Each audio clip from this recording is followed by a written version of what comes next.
Hello everyone. आज की video में मैं आप लोग को acceptance of deposits by company का चैप्टर का रिवीजन करवाऊंगी एंड मैं लिख के भी आप लोग को रिवीजन करवाऊंगी सो दैट आप लोग के दिमाग में वो फिट हो जाए अच्छे से and I will try to cover each and everything. तो सबसे पहले लेट अस सी डिपॉजिट्स क्या होता है।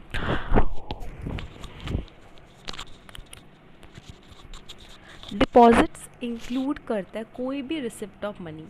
कंपनी ने किसी भी तरह का पैसा लिया हो वो हो गया हमारा deposits by way of deposits या लोन। ठीक है। Deposit include any receipt of money by way of deposit और loan, but yes deposit does not include such amount जो कि प्रिस्क्राइब किया गया है आरबीआई के द्वारा। ठीक है। तो does not include such amount as may be prescribe in consultation with RBI. ये वाला अपन लोग बाद में देखेंगे। ठीक है। पहले एक बार हम रिवाइज करते हैं। डिपॉजिट्स क्या होता है। डिपॉजिट्स इंक्लूड करता है एनी रिसिप्ट ऑफ मनी। ठीक है। कोई भी मनी का receipt bye way of deposit हो या फिर लोन हो। ठीक है। And yes does not include नहीं करता amount such amount which is prescribed after taking consultation with RBI।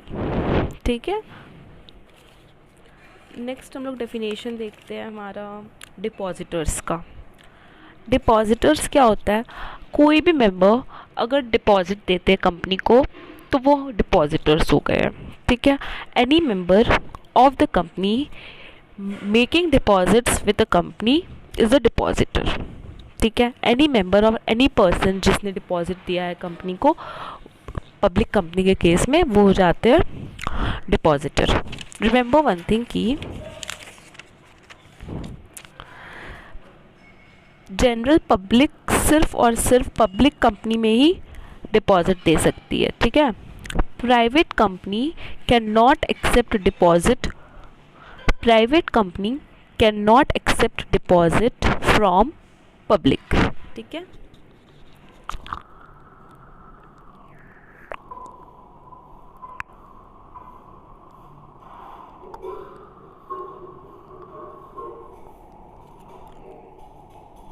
तो हमारी प्राइवेट कंपनी पब्लिक से पैसा नहीं ले सकती, राइट। सो डिपॉजिटर कौन होते हैं। Any member of the company who has made deposit with the company. ठीक है। या फिर any person who has made deposit a deposit with the public company. क्योंकि प्राइवेट कंपनी तो पब्लिक से पैसा ले ही नहीं सकती है, तो कोई भी इंसान डिपॉजिट दिया है कंपनी को, लाइक वो पब्लिक कंपनी में दे सकता है। Any member can made deposit with the company and any person can made deposit with public company। okay। in other words any member, कोई भी मेंबर वेदर प्राइवेट कंपनी है या public company है deposit ले सकती है, राइट। अपने member से तो सारी कंपनी डिपॉजिट ले सकती है। Every company can accept deposit from its member. ठीक है। सारी कंपनी मेंबर से डिपॉजिट एक्सेप्ट कर सकती है, लेकिन हमारी प्राइवेट कंपनी पब्लिक से पैसा नहीं ले सकती। एंड पब्लिक कंपनी के भी केस में सिर्फ eligible public company can accept deposit from public. ठीक है। हम लोग वो भी जानेंगे कि एलिजिबल पब्लिक कंपनी क्या होता है। पहले हम लोग देख ले डिपॉजिटर क्या होता है। कोई भी मेंबर कंपनी का अगर कंपनी को डिपॉजिट दिया है तो वो हमारा हो गया डिपॉजिटर, या एनी पर्सन जिसने डिपॉजिट दिया है पब्लिक कंपनी को वो हो गया हमारा depositor. In other words any member of the public और प्राइवेट कंपनी जिसने डिपॉजिट दिया है, who has deposited money with the company, जिसने मनी डिपॉजिट किया है कंपनी के साथ। ठीक है। या फिर एनी पर्सन, मेंबर्स नहीं होनी चाहिए। ठीक है। Not a member, any person जिसने डिपॉजिट दिया है in case of public company. Okay. अभी हम लोग देखें, मैंने आपको बताया कि प्राइवेट कंपनी पब्लिक से पैसा नहीं ले सकती है, और पब्लिक कंपनी के भी केस में सिर्फ eligible company can accept deposit from public, right. अभी हम लोग देखें क्या होता है ये, कौन सा कंपनी को हम लोग बोलेंगे कि ये एलिजिबल कंपनी है। Eligible company means a public company जिसका नेटवर्थ लेस देन है 100 करोड़ के, ठीक है, not less then, sorry. Eligible company means a public company having net worth not less than 100 crore, okay, and turnover not less than 500 crore rupees, okay everyone। तो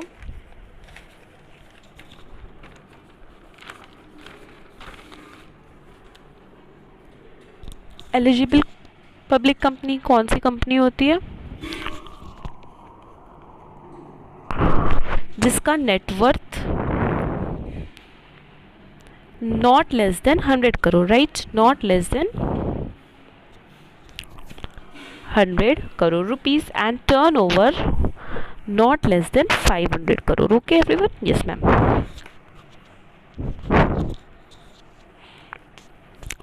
और जिसने पहले से कंसेंट ले रखा हो स्पेशल रिजोल्यूशन में कि, और वो कंसेंट को उसने रखा हो आरओसी के पास before making any invitation from public, okay.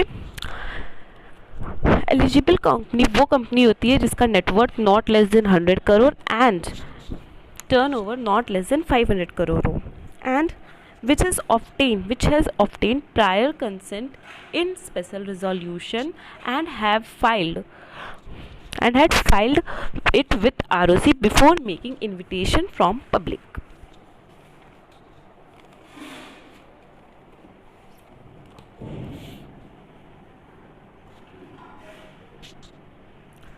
अगर एलिजिबल पब्लिक कंपनी पब्लिक से पैसा ले रही है with in the specified limit तो ऑर्डिनरी रिजोल्यूशन से काम चल जाएगा। अगर स्पेसिफाइड लिमिट तक ही पैसा ले रही है पब्लिक से तो सिर्फ ऑर्डिनरी रिजोल्यूशन से काम चल जाएगा, स्पेशल रिजोल्यूशन का ज़रूरत नहीं है, ओके। अभी तक अपन लोगों ने डेफिनेशन देखा डिपॉजिट्स का, डिपॉजिटर्स का एंड एलिजिबल पब्लिक कंपनी का। अब अपन लोग देखते हैं section 73।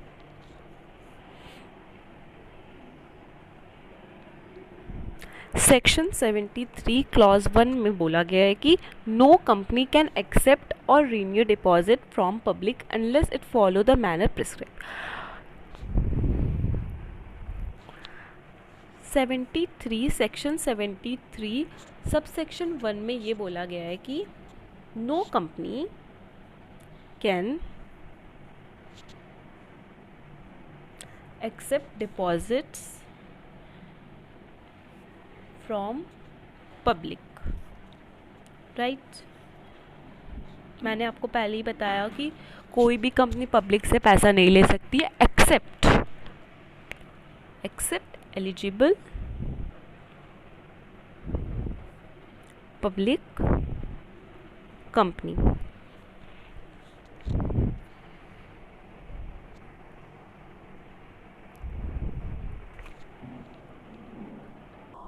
But nothing in this act shall apply to banking company, non-banking financial company, and housing finance company or any other company as may be notified by CG। लेकिन अपन लोग ने बोला अभी कि पब्लिक कंपनी से कोई भी कंपनी पैसा नहीं ले सकती है एक्सेप्ट एलिजिबल पब्लिक कंपनी, लेकिन ये वाला सेक्शन 73 सब सेक्शन 1 अपना ये 4 कंपनी पे नहीं लगेगा। कौन कौन सी कंपनी पे, कौन सी कंपनी में, सो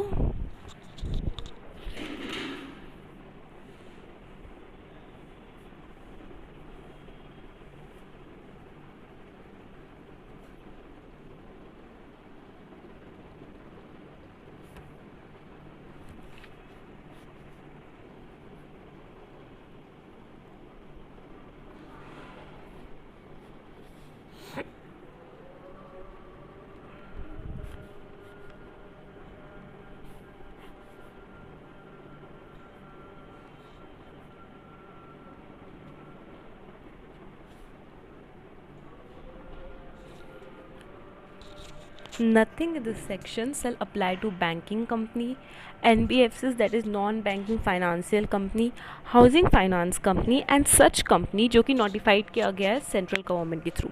ठीक है, मीन्स व्हाट, ये लोग पब्लिक से पैसा ले सकती है, पब्लिक को पैसा दे सकती है, एवरीथिंग ओके। तो ये सब कुछ कि पब्लिक से पैसा नहीं ले सकती, ये 4 कंपनी पे नहीं लगेगा। नेक्स्ट इज़ हमारा सेक्शन 73 सबसेक्शन 2। इसमें ये बोला गया है कि company can accept deposits from its member.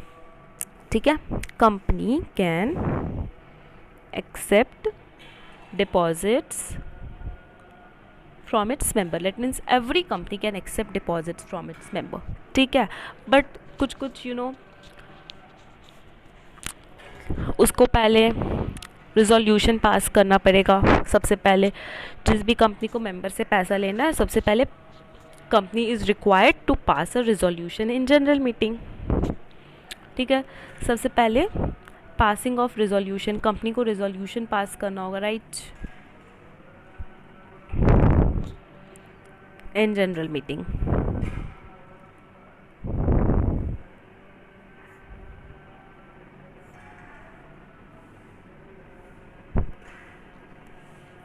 Next, company को इशू करना होगा सर्कुलर। इस सर्कुलर में क्या रहेगा, सर्कुलर इशू करना होगा, issuance of circular containing statement.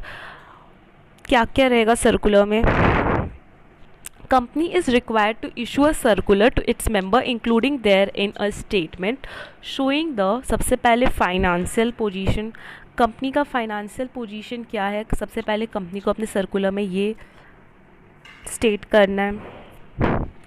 अपनी क्रेडिट रेटिंग बताना है कि उसने अगर डिपॉजिटर से पैसा लिया है तो इंटरेस्ट टाइम टू टाइम पे किया है या नहीं, deposits time to time repay किया है कि नहीं। ठीक है, और उसको ये बताना है कि अभी उसके पास total number of depositors in value, अभी कितने डिपॉजिटर्स है, इन वैल्यू मतलब कितना अमाउंट ऑफ डिपॉजिट्स कंपनी के पास है। ठीक है, total number of depositors and amount due, वो सब कुछ बताना है प्रिस्क्राइब फॉर्म में, प्रिस्क्राइब मैनर में। ओके, एंड कंपनी को ये सर्कुलर को अपने मेंबर्स को इशू करना है, राइट।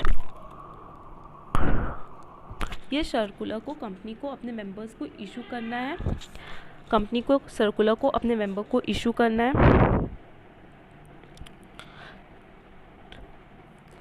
स्पीड पोस्ट के थ्रू या फिर रजिस्टर्ड पोस्ट के थ्रू या फिर कोई भी अदर इलेक्ट्रॉनिक मोड। अब कौन से फॉर्म में, DPT 1। तो कंपनी को सबसे पहले अपने मेंबर से पैसा लेने के लिए रिजोल्यूशन पास करना होगा, सेकेंडली सर्कुलर इशू करना होगा और सर्कुलर में बताना होगा कंपनी को कि उसका फाइनेंशियल पोजीशन कितना है, क्रेडिट रेटिंग कैसा है, कि कंपनी ने अगर किसी से पैसा लिया है तो उसको टाइम टू टाइम रीपे किया है कि नहीं, फिर अभी प्रेजेंट में कंपनी के पास कितने डिपॉजिटर्स है, कितना अमाउंट ड्यू है, ये जो सर्कुलर है कंपनी को इशू करना होगा इसको अपने मेंबर्स को रजिस्टर्ड पोस्ट के थ्रू या फिर स्पीड पोस्ट के थ्रू या कोई भी अदर इलेक्ट्रॉनिक मोड में इन the form DPT 1। Also company को ये सर्कुलर को पब्लिश करना होगा इंग्लिश न्यूज़पेपर में एंड वर्नाकुलर न्यूज़पेपर में। ठीक है,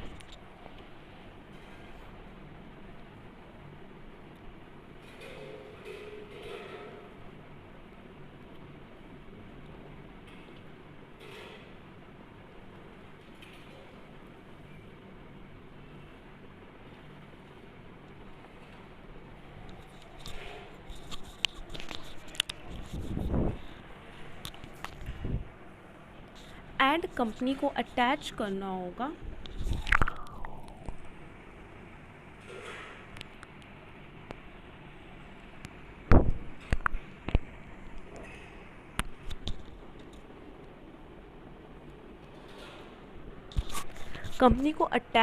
होगा सर्टिफिकेट ऑफ स्टैट्यूटरी ऑडिटर।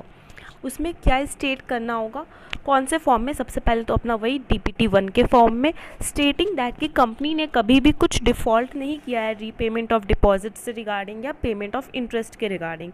और अगर पहले कंपनी ने अगर डिफ़ॉल्ट किया भी था, अगर कंपनी ने कमिट किया था कोई भी डिफ़ॉल्ट को इन रीपेमेंट ऑफ डिपॉजिट या फिर इंटरेस्ट का रीपेमेंट में, तो उसमें भी सर्टिफिकेट ऑफ स्टैट्यूटरी ऑडिटर में मेंशन होना चाहिए कि कंपनी ने वो डिफ़ॉल्ट को ठीक कर दिया है and 5 years has lapsed since the date of making good the default. मतलब कंपनी पहले अगर डिफ़ॉल्ट की भी थी तो 5 साल बीत चुका है कंपनी को वो डिफ़ॉल्ट को ठीक करे हुए। ओके, और अपना ये सर्कुलर वैलिड रहेगा 6 months from the closure of financial year. Financial year ख़त्म होने से 6 महीना पहले तक ये वैलिड रहेगा। उसके बाद कंपनी ने ये सब कुछ किया, सर्कुलर इशू करा, मतलब सर्कुलर बनाया, अपना फाइनेंशियल पोजीशन बताया, स्टैट्यूटरी ऑडिटर का सर्टिफिकेट को लिया, फाइल करना होगा कंपनी को ये। फिर third step is filing of certificate. Company को सर्टिफिकेट, फाइलिंग ऑफ सर्टिफिकेट नहीं, पहले सर्कुलर। कंपनी को सर्कुलर फाइल करना होगा ROC के पास within 30 days before the date of issue of circular. Member के पास इशू करने से पहले कंपनी तुझे ROC के पास फाइल करना होगा within 30 days before the date of issue of circular. Circular issue करने से 30 days के अंदर तुझे ROC के पास फाइल करना होगा, ठीक है, सर्कुलर को। उसके बाद कंपनी को बनाना होगा like requirement of deposit repayment reserve account.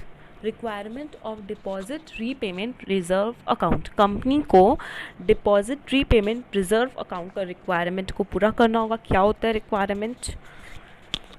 Company को ऑन और बिफोर, ठीक है, ऑन और बिफोर 30 अप्रैल ईच ईयर, एवरी ईयर, हर साल 30 अप्रैल से पहले या फिर 30 अप्रैल के दिन कम से कम 20% of the amount of deposit जो कि मैच्योर हो जाएगा इस फाइनेंशियल ईयर में, ठीक है, उसको हम लोग को एक शेड्यूल बैंक में अलग bank account, separate bank account जिसका नाम होगा deposit reserve replacement reserve account, उसमें जमा कराना होगा, ठीक है। तो क्या बोला है कि requirement of DRR means what? Company is required to deposit on or before 30 April every year at least 20% of the amount of deposits which are going to mature in this following financial year, and company should keep those amount in scheduled bank account in separate bank in scheduled bank in separate bank account, ठीक है।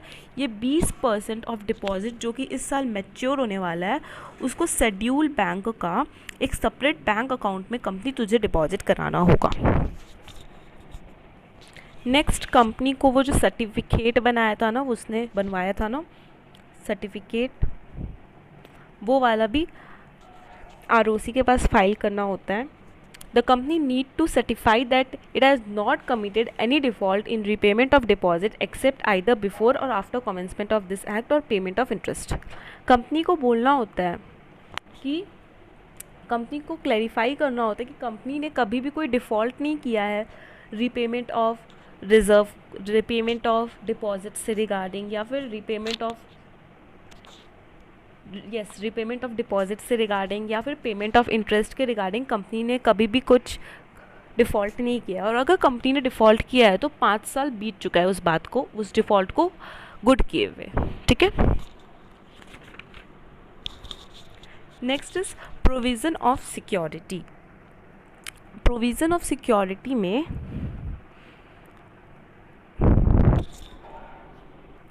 Company अपने depositor को security दे सकती है regarding deposits and interest, okay.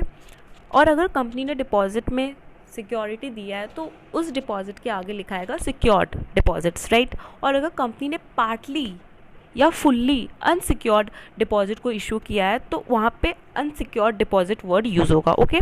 अगर company ने deposit से regarding कोई भी सिक्योरिटी प्रोवाइड किया हुआ है तो वहाँ पे वर्ड यूज़ होगा सिक्योर्ड डिपॉजिट्स। बट अगर कंपनी ने पार्टली या फिर फुल्ली अनसिक्योर्ड डिपॉजिट इशू किया हुआ है तो फिर वर्ड यूज़ होगा अनसिक्योर्ड डिपॉजिट्स। कहाँ पे? सर्कुलर में, okay. Next is repayment of deposit. तो company you are required, company shall be repaid with interest, ठीक है। Means what, repayment of deposit में क्या है ना कि कंपनी तुझे जो तूने डिपॉजिट लिया है उसको प्लस इंटरेस्ट को, दोनों चीज़ को रीपे करना होगा, ठीक है। Company is required to repay the deposits and interest thereon, okay. Next is application to NCLT if the company fails to repay.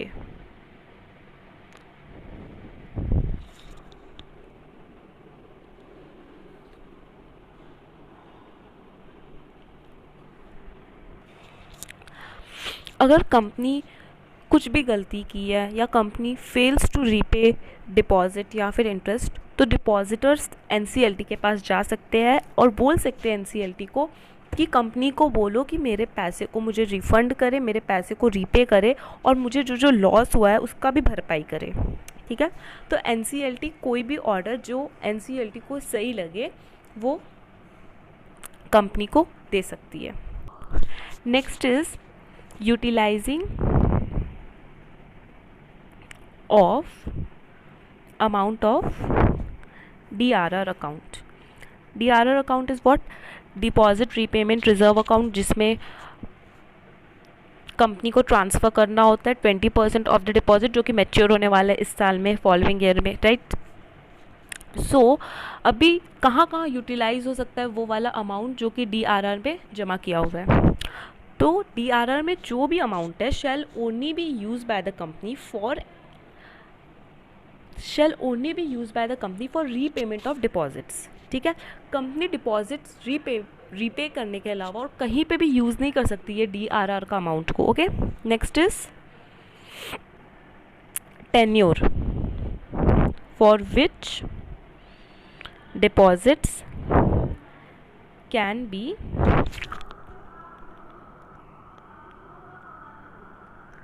Accepted.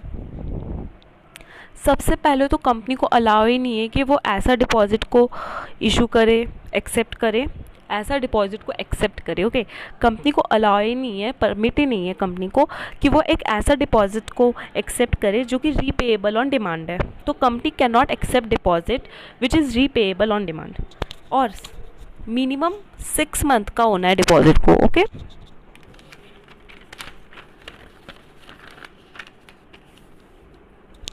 Minimum company 6 month के लिए डिपॉजिट इशू कर सकती है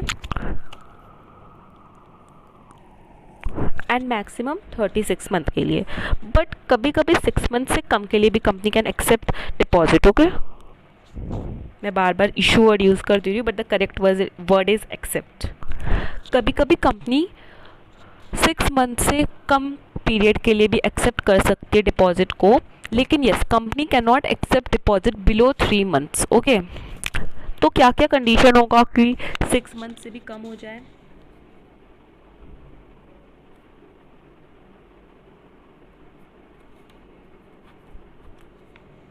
फर्स्ट वन इज अगर जो deposit का amount है वो एक्सीड नहीं कर रहा है 10% of aggregate of paid up share capital plus free reserve plus security premium account of the company, ठीक है। जो अपना डिपॉजिट का अमाउंट है वो एक्सीड नहीं कर रहा है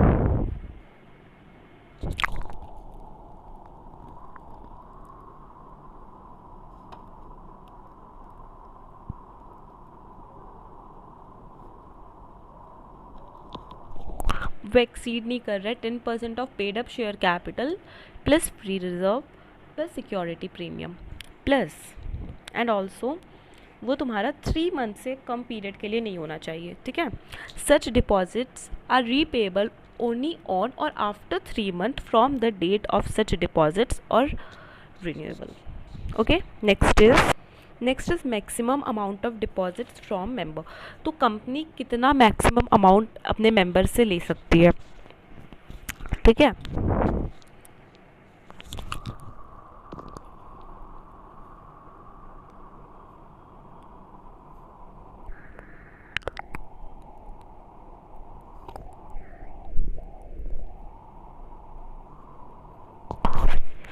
Company is permitted to accept any deposit from its member including such deposit outstanding। तो कितना मैक्सिमम ले सकती है?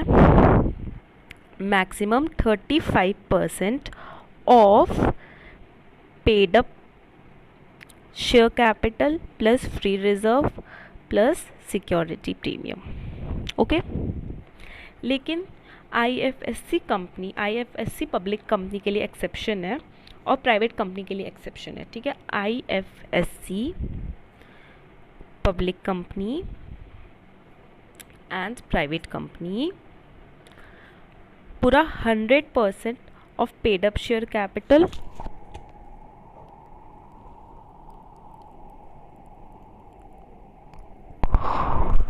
Plus free reserve plus security premium accept कर सकती है, ठीक है। मैक्सिमम अमाउंट तो 35% है paid up share capital, free reserve और सिक्योरिटी प्रीमियम का, but IFSC public company and private company 100% of paid up share capital plus free reserve plus security premium accept कर सकती है अपने मेंबर्स से। एंड अपना ये जो लिमिट है ना, ये कोई प्राइवेट कंपनी पे नहीं लगता है, ओके। अपना ये लिमिट किसी प्राइवेट कंपनी में नहीं लगता है, तो एक्सेप्शंस है। अगर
ठीक है, एक्सेप्शंस है कुछ प्राइवेट कंपनी के केस में कि अगर कोई प्राइवेट कंपनी जो कि स्टार्टअप है and 10 years of date of incorporation तक में ही है, लाइक 10 साल कंप्लीट नहीं हुआ है उसे इनकॉर्पोरेट हुए, तो वो कंपनी, या फिर ये सारे कंडीशन को फुलफिल करना है, या फिर कोई भी प्राइवेट कंपनी जो कि ना ही एसोसिएट है ना ही सब्सिडी है कोई दूसरी कंपनी का, एंड जिसका बोरोविंग लेस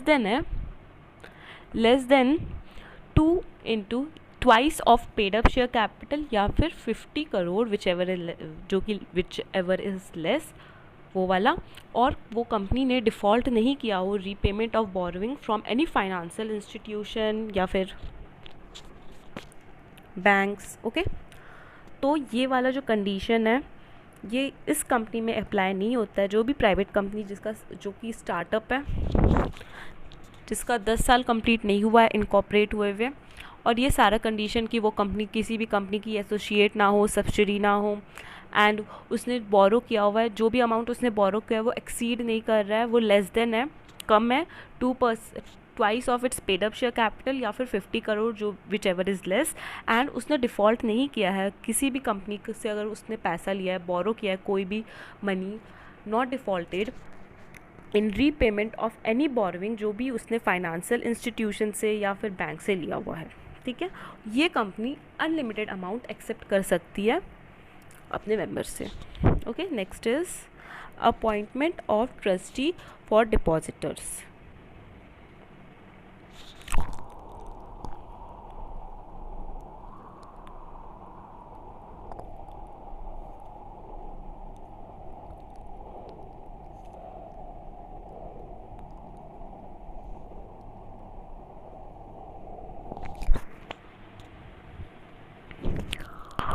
अभी कंपनी इज़ रिक्वायर्ड कि वो एक ट्रस्टी अपॉइंट करे डिपॉजिटर्स के लिए, सो दैट डिपॉजिटर्स को अगर कुछ भी गड़बड़ लग रहा है तो वो ट्रस्टी से कांटेक्ट कर सके, right. Trustee to call meeting of depositors. Next is trustee depositors का मीटिंग भी कॉल कर सकती है। Trustee to call meeting of depositors.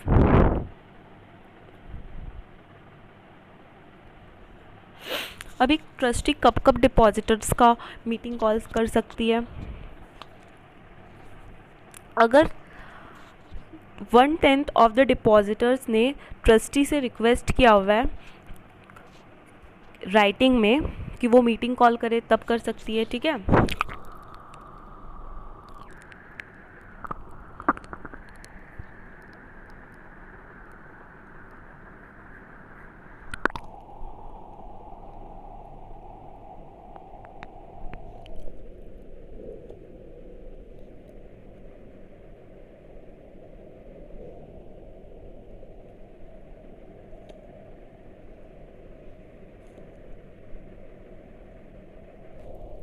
तो अगर 1/10 ऑफ द डिपॉजिटर ने राइटिंग में रिक्वेस्ट किया है ट्रस्टी से, तो तब ट्रस्टी कॉल कर सकती है मीटिंग। या ट्रस्टी को कुछ ऐसा इवेंट दिखा जिससे लग रहा है कि कंपनी डिफ़ॉल्ट कर रही है और वो डिफ़ॉल्ट से अफेक्ट हो रहा है इंटरेस्ट ऑफ डिपॉजिटर्स, तो ये दो कंडीशन में ट्रस्टी कॉल कर सकती है मीटिंग। कौन कौन सा कंडीशन? सबसे पहले एटलीस्ट 10% ऑफ द डिपॉजिटर ने राइटिंग में रिक्वेस्ट किया हो ट्रस्टी से, तब।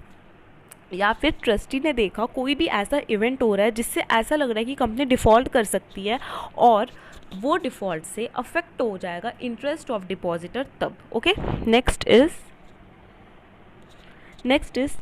इज कितना लिमिट तक कंपनी इंटरेस्ट दे सकती है अपने डिपॉजिटर्स को या ब्रोकरेज फी पे कर सकती है। तो उतना अमाउंट आरबीआई ने प्रिस्क्राइब किया हुआ है, जितना भी अमाउंट इंटरेस्ट का या ब्रोकरेज का, उससे ज़्यादा कंपनी अपने डिपॉजिटर्स को इंटरेस्ट नहीं दे सकती है, ठीक है।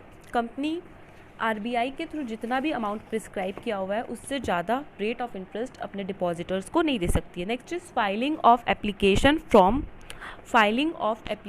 Form for making deposits. अभी जो एप्लीकेशन फॉर्म है डिपॉजिट्स के लिए, उसको फाइल करना है। कंपनी ना एक्सेप्ट कर सकती है डिपॉजिट तभी, company shall accept deposit only when an application specified by the company is submitted. जो भी एप्लीकेशन कंपनी ने दिया था वो डिपॉजिटर ने सबमिट कर दिया है एंड डिपॉजिटर ने बोला है कि वो जो भी अमाउंट ऑफ डिपॉजिट कंपनी को दे रहा है वो बोरोड अमाउंट से नहीं दे रहा है, ठीक है। Not been made out of any money borrowed by him from any other person. Okay, next is deposits in joint name. तो अगर डिपॉजिटर्स चाहे तो वो जॉइंट नेम में भी कंपनी को डिपॉजिट दे सकते हैं, ठीक है। In case the depositor so Dzire deposit may be except by the company in joint name. लेकिन यस, जॉइंट नेम में 3 से ज़्यादा पर्सन नहीं हो सकते, ठीक है। 3 तक तुम लोग जाओ, 3 लोग मिलके डिपॉजिट दे सकते हैं, but it should not exceed 3।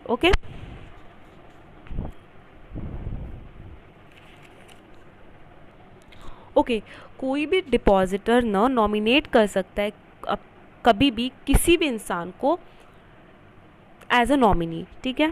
Any depositor may nominate any person at any time, the nominee shall be the person to whom his deposit, ठीक है। कोई भी डिपॉजिटर कभी भी किसी भी टाइम कोई भी इंसान को एज अ नॉमिनी बोल सकता है कि कभी भी कोई वो डिपॉजिटर का डेथ हो जाए या इनकैपेसिटी है, वो इनकैपेसिटी टू कॉन्ट्रैक्ट मतलब अगर वो कुछ ना कर पाए, लाइक मर जाए या कुछ हो जाए उनको, तो फिर वो नॉमिनेट कर सकता है, अपने नॉमिनी को नॉमिनेट कर सकता है, नॉमिनी कि जब उस डिपॉजिटर के बदले उसे दे सके, अगर वो डिपॉजिटर का डेथ हो गया या कुछ भी हो गया, ठीक है।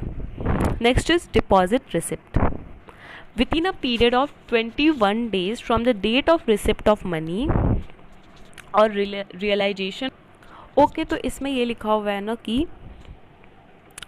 कंपनी ने पैसा ले लिया, कंपनी ने अपने डिपॉजिटर से डिपॉजिट एक्सेप्ट कर लिया, तो उसके 21 days के अंदर अंदर कंपनी को डिपॉजिट रिसिप्ट अपने डिपॉजिटर को या उसके एजेंट को देना पड़ता है, ठीक है। और वो डिपॉजिट रिसिप्ट तुम्हारा साइन होना चाहिए जो भी ऑफिसर ऑथराइज किया गया है बोर्ड के थ्रू उस पर्पज़ के लिए, okay. Next is register of deposit.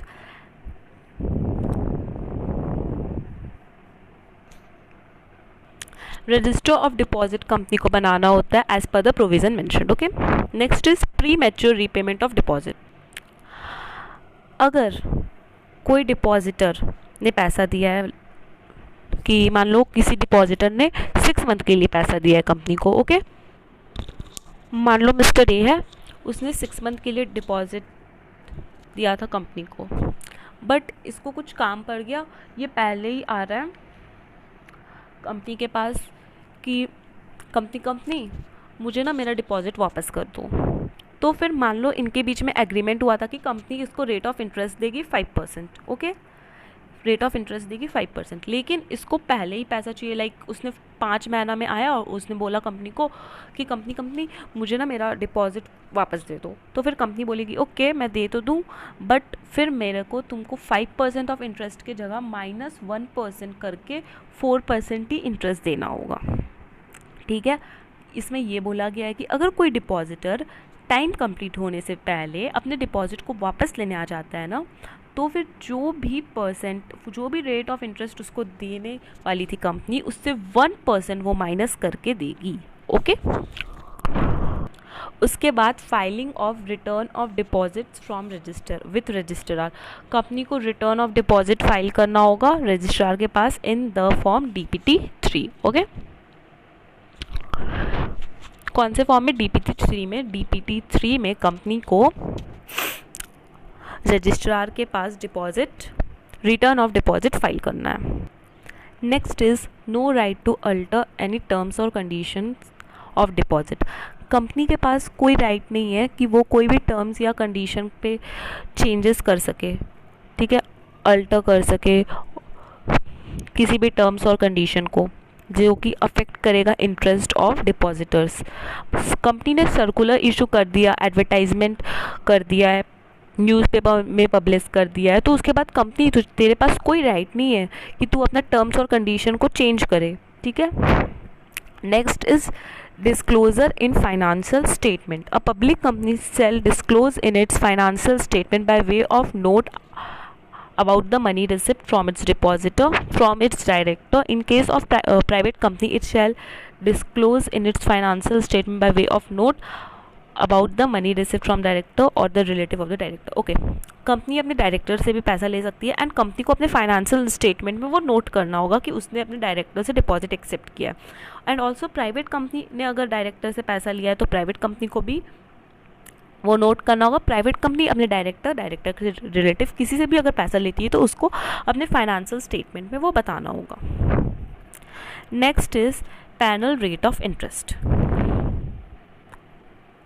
अगर कंपनी तूने कोई डिफ़ॉल्ट किया ना इन रीपेमेंट ऑफ डिपॉजिट या फिर इंटरेस्ट, तो तेरे ऊपर फाइन लगेगा, तेरे ऊपर रेट ऑफ इंटरेस्ट लगेगा। लाइक अगर कंपनी डिले कर रही है पैसा देने में, ठीक है, डिपॉजिट्स का, तो कंपनी के ऊपर 18% पर एनम के रेट से इंटरेस्ट चार्ज किया जाएगा, ओके। 18% पर एनम, ओके, 18% याद रखना है, 18% के रेट से चार्ज किया जाएगा इंटरेस्ट कंपनी के ऊपर अगर company fails to repay deposit या फिर इंटरेस्ट, ठीक है।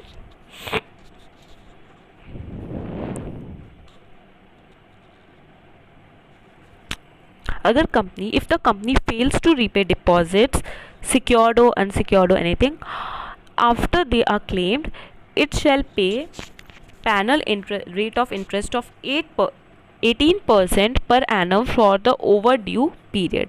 ठीक है, बेसिकली डिपॉजिट्स के लिए.